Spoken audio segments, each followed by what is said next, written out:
China wants to track all cars with RFID chips. People in the Chinese government are probably the only people in the world who read George Orwell's 1984, if they can find a copy, and say, Oceania sounds like a nice place. They have so much freedom.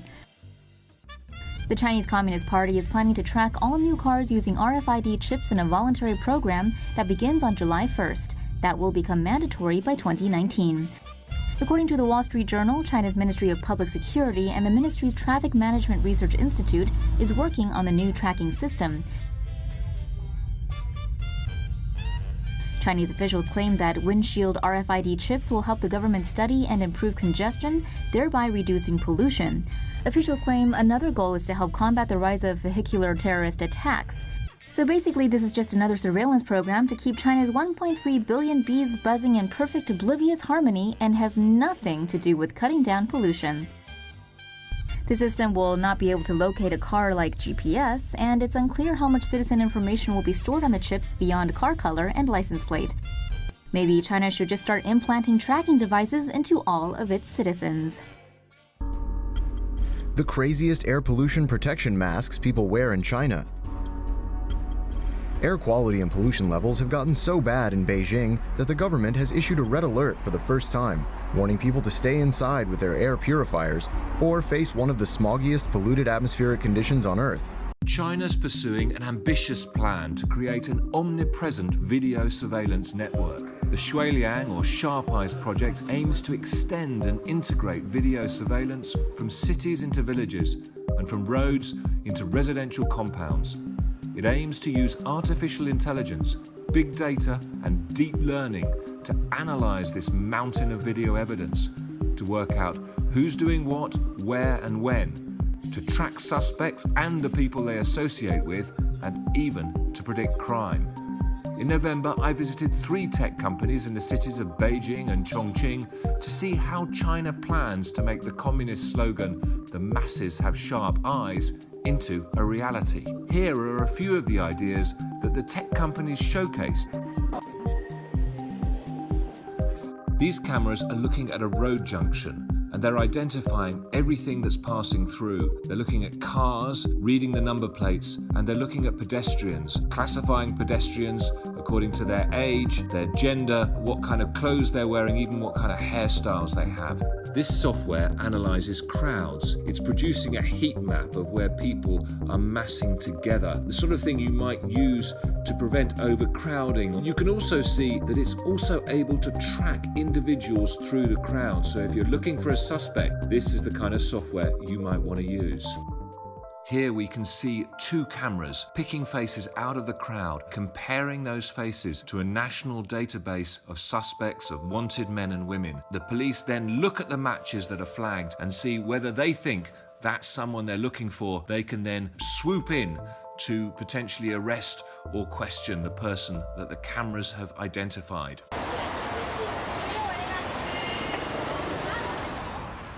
China's cities are already flush with cameras, around 200 million of them. What's changing is they're getting smarter.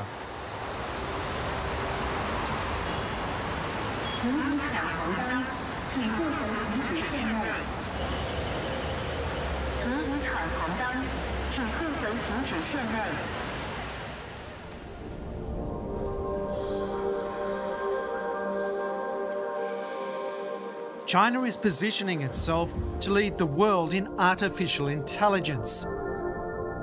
Surveillance technology is a key proving ground. Facial recognition, body scanning, and geo-tracking, matched with your personal data and online behaviour, will power the social credit system, leaving no dark corner to hide in. At the World Intelligence Congress in Tianjin, Big Brother's new toys are on show. Several of the exhibitors here, including tech giant Alibaba, are now working with the state to write the algorithms that will calculate your social credit score. They've already got the know-how and the user data from their financial credit system, Alipay. Manager of Alipay Tianjin is Chong Jia. 一个人一旦有了芝麻信用，他的在生活当中的点点滴滴的信用行为都会被记录起来，用数字去衡量它。那一个人如果信用不好，我们实现的一个目标就是让守信者通行天下，让失信者寸步难行。I've come to Chongqing City, a high-tech metropolis in central China, where the Jialing River meets the Yangtze. I'm here to meet one of the 10 million people who've seen the dark side of the social credit system. Investigative journalist Leo Hu. With a street-smart, hands-on approach, Hu has exposed high-level corruption and solved murder cases abandoned by the police. In many countries, he'd be celebrated, not in China. 我觉得很多政府把我当成敌人吧。我们更倾向于它是一种宣传的机器，它可以向国民来灌输一些东西，而不是说需要大家去了解真相。要是有人去阻挠去披露它，那么我就认为它跟贪腐，这个贪腐它是一伙的。In 2015, Hu lost a defamation case after he accused an official of extortion. He was made to publish an apology and pay a fine, but when the court demanded an additional fee, Hu refused. Then in 2017, he found himself suddenly locked out of society. Under a pilot social credit scheme, he'd been blacklisted as dishonest. 我有一些律师朋友，也有一些法官朋友，他们都告诉我们，失信是因为欠钱。我不欠钱，我是不能够纳入这个名单的。Hu maintains he has fully met the terms of his 2015 case. He believes his blacklisting is political, but he has no way of challenging it. 那个，我有两方面看法。第一个是，很多错误的被纳入这个信用系统的人，他没法摆脱。His poor social credit rating has shut down his travel options and confined him to effective house arrest in Chongqing. 我现在是已经被限制这个自由的出行了，就是订票啊，我们高铁和飞机都不行。我跟你演示一下，我们用这个 APP 来订票。现在是我们从重庆到西安，我们来订一张票，订一张过几天的票。And what does it say? 然后就显示那个出票失败，说我已经被法院依法限制高消费，限制乘坐 G 字头列车。Hu's social media accounts have also been closed. Before his arrest, he had nearly 2 million followers. It's where he published much of his journalism. 我曾经有过好几个微博，10几个，这些微博号现在都没有了。最新的一个，这个是被封的一个号，现在是这个号是没有了。Hu scrapes by, writing for an online publication. His investigative reports are on hold. It's not his first run-in with censorship. In August 2013, he was detained without trial after exposing a senior party member's links with illegal prostitution. This is a recreation based on Hu's accounts. 你的行为对社会已经造成了诽谤罪，你认不认罪？如果你承认了，领导高兴了就把你给放了。Over the course of a year, he was interrogated more than 70 times. 就是说，你要跟我们配合，你想清楚没有啊？你不配合，等你出来，你这个工作也没了，你老婆孩子也跟人跑了。Hu refused to confess and was eventually released. Now he's trapped again, the four walls of a cell replaced by social credit's dragnet. 那个进去出来这几年，5年时间嘛，到现在，我们媒体行业是变化很大的。没法干，大家很多人都离开这个行业了，包括特别是做调查的、做深度报道的记者是越来越少。我想我只是还喜欢这个，就尽可能多的留在这个地方，然后写一些我愿意写的一些故事，能够起一些作用吧。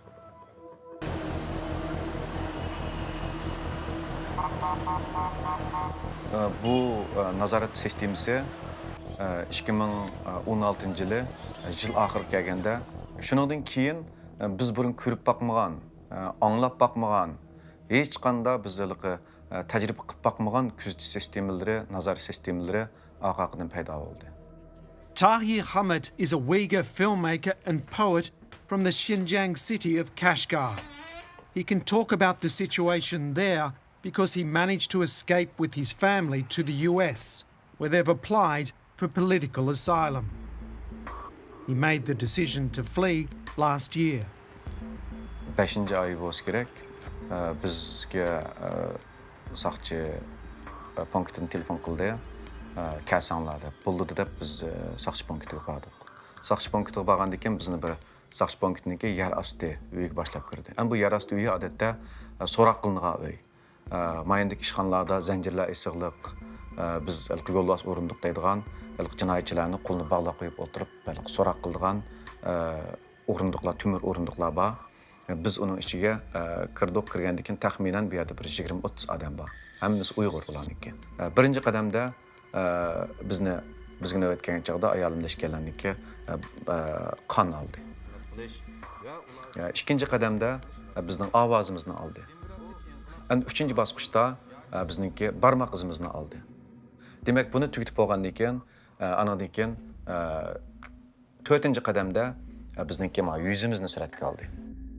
Biz endi bu suratga olgan chog'da apparat qaraymiz, qarab turib, o'dil qarab, andan keyin o'ngga qaytib kelamiz, solga, yana qaytib kelamiz, ustiga qaytib kelamiz, ostiga. Tahir and his wife were being scanned by facial recognition software. Their faces mapped from all angles to enhance accuracy. They were even forced to produce a range of facial expressions. Meningcha hamda bu kontrol sistemasi Uyg'urlarga nishonli qildi qaratilgan bir xil sistema. Chunki bir Xitoydagi bir davlatda biz bir asonliq millat hisoblanadigan bir millatda milliy madaniyat siyosiy harakatninki birinchi hujum nishoni bo'ldi.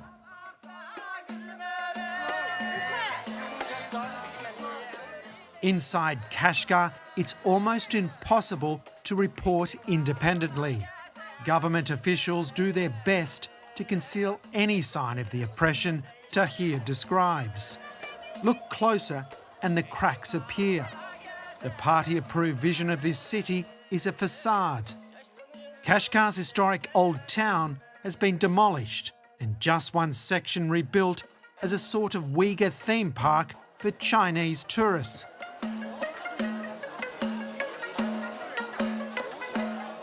You can buy souvenirs, try the local cuisine, and even see a show.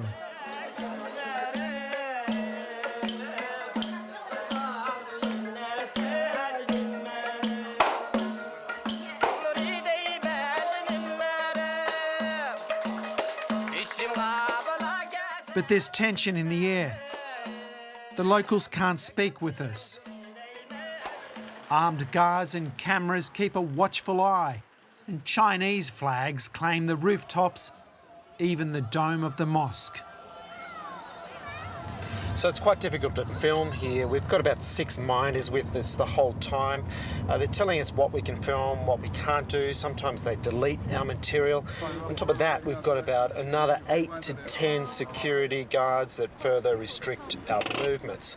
What I can tell you from the car is that though they've set up a kind of grid-like management system, and every 100 metres or so you see a police station, and they're aided with enormous amounts of CCTV cameras, with facial recognition, to really have a total control here. What is clear is that there is quite a brutal, repressive crackdown going on here, and technology is at the centre of it. Xinjiang's take on social credit is simple and ruthless. Citizens here are not given a score. Instead, they're divided into just 3 categories: trustworthy, average, untrustworthy. If you're Han Chinese, you're deemed trustworthy and granted freedom of movement. But if you're Uyghur, you're average, with restrictions imposed on travel and religious practices. If you're a Uyghur male who breaks those restrictions, you're marked as untrustworthy and detained in what the party calls education and training centres. Tahir Hamut has another name for them. Yani aşu yig'ilish lagerining ichida nihoyatda tar bir muhitda, tar bir joyda nurdan ortiq odam birga turdi. Ular kunda 10 necha soatlab siyosiy o'rganish qiladi. Andan keyin yeydigan tamog'i, ichadigan suyi, turmushi intayin qiyin. Andan keyin hamda bu yig'ilish lagerlarda hamda nurg'un odam kasal bo'ladi. Andan keyin hatto o'lib ketayotgan odamlarniki ushullarini shu chog'dan tortib biz anglashga boshlagan. In August this year, the UN announced it had seen credible reports that over 1 million Uyghurs are currently held without charge in camps in Xinjiang, purely because of their ethnicity.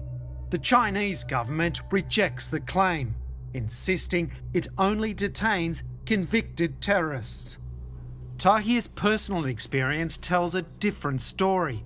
When Xinjiang authorities discovered he'd fled to America, his brother and 2 brothers-in-law disappeared. Ularla aloqalash mumkin emas. Ular yig'ilish lagerida. Faqat ularning oila taobatlari, masalan, ayollari yoki ularning bizningki urug' tuqqanlarimiz bilan aloqa qilishmi hozirgi vaqtda mumkin emas. Biz aloqa qila olamiz, biz telefon qilsak bo'ladi. Lekin biz telefon qilsak yoki ularga aloqalashsak, saqchilar darhol biladi va uning bilan bizning boshqa urug' tuqqanlarimizni yig'ilish lageriga kirib ketadi.